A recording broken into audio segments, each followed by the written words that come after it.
কেন গোয়েন্দাদের কপালে ভাঁজ পড়ছে?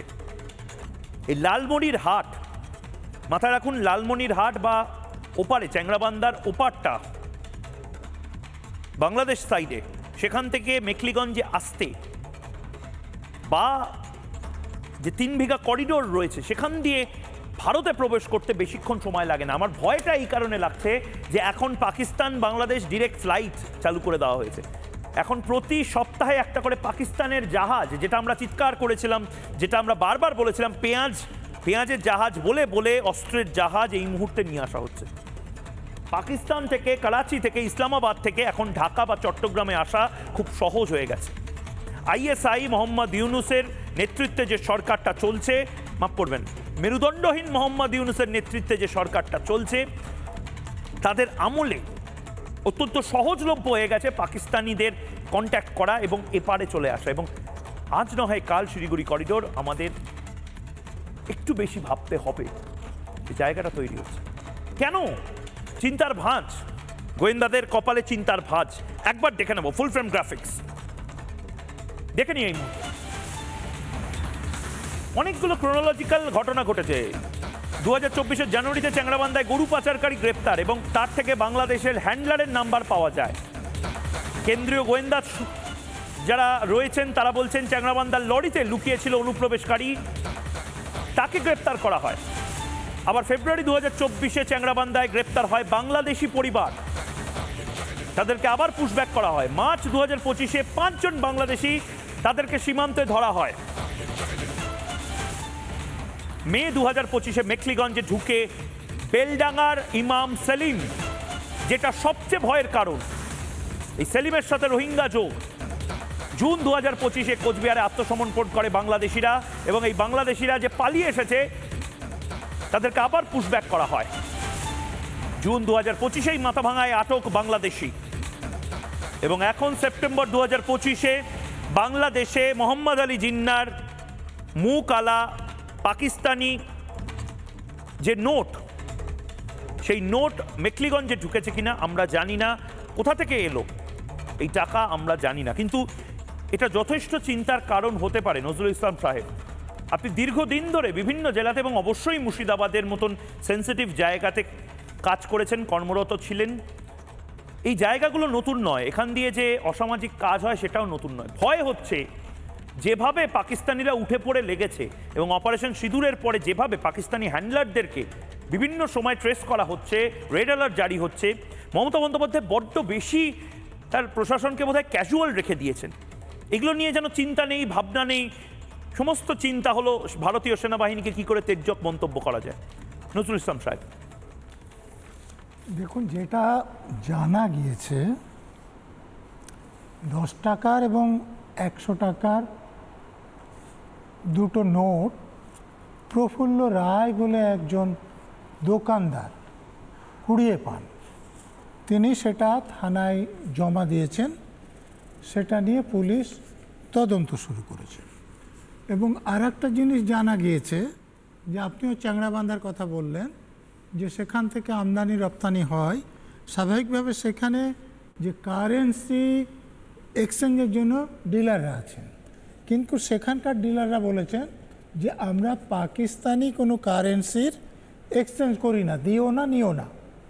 তো তাহলে এটা যে কোনো পর্যটক গিয়েছিলেন বা এসেছেন ও রাস্তা দিয়ে চ্যাংড়াবান্ধার এক্সচেঞ্জ করেছেন, এরকম সম্ভাবনা নেই।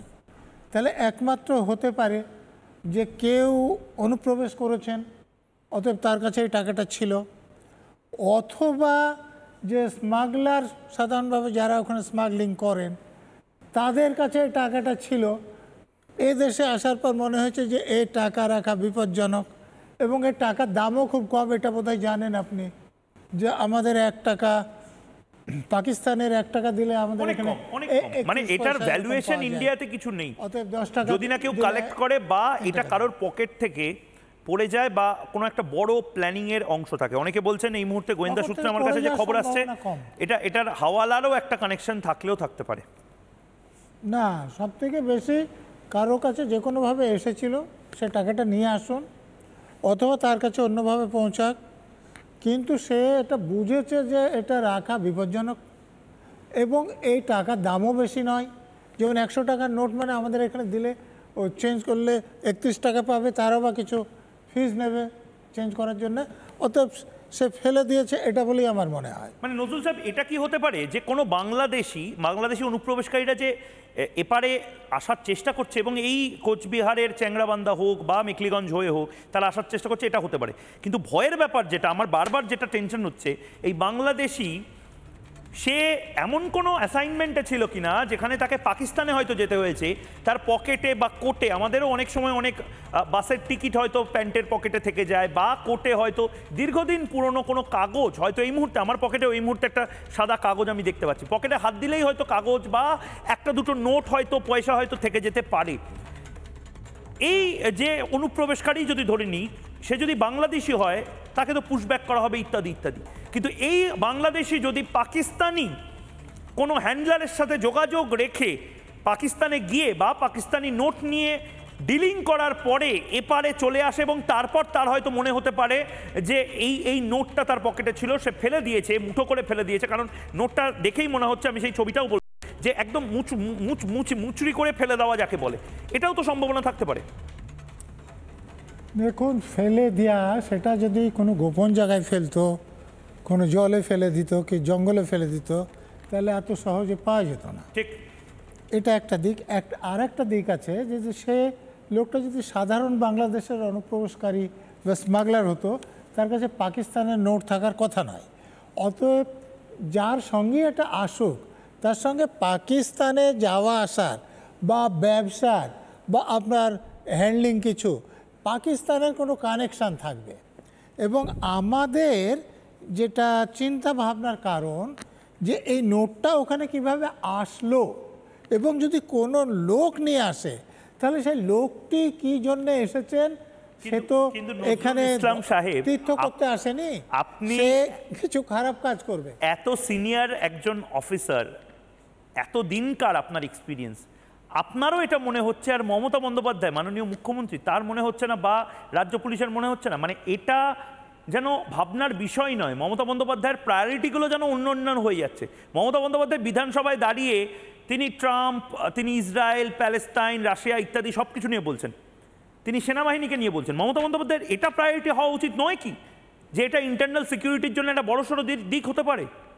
আচ্ছা, মমতা ব্যানার্জি ঠিক বা সত্যি কথা বেশি সময় বলেন না বেঠিক অসত্য কথা বেশি সময় বলেন? আমি খুব সাধারণ একটা উদাহরণ দিচ্ছি। এই যে সুপ্রিম কোর্টে 26,000 আমাদের ছেলেমেয়েদের চাকরি গেল, সেই রায়ের পরে তিনি নেতাজি ইন্ডোরে যে মিটিং করলেন, সেখানে কি বললেন যে আগে আমি যারা যোগ্য চাকরি পাচ্ছেন তাদের দেখব, তারপরে অযোগ্য আছে তাদের দেখব, এবং বললেন যে আমি বেঁচে থাকতে একজনেরও চাকরি যাবে না। উনি বেঁচে আছে, চাকরি চলে গিয়েছে, ছেলেমেয়েদের আবার পরীক্ষা দিতে হচ্ছে। অতএব উনি ঠিক কথা বললে অনেক সমস্যারই সৃষ্টি হতো না। উনি এটা পরিকল্পনা মাফিক বলেন না, উনি ঠিক কথা বা সত্যি কথা বলতেই পারেন না, সেটা নিয়ে আলোচনা হতে পারে, কিন্তু ঠিক কথা উনি খুব কম সময়। বেশ, নানা ধরনের কন্টেন্ট দেখার জন্য লাইক করুন, শেয়ার করুন আমাদের ফেসবুক পেজ, সাবস্ক্রাইব করুন আমাদের ইউটিউব চ্যানেল, পাশাপাশি অন্যান্য ব্রেকিং নিউজের জন্য অবশ্যই চোখ রাখুন রিপাবলিক বাংলায়।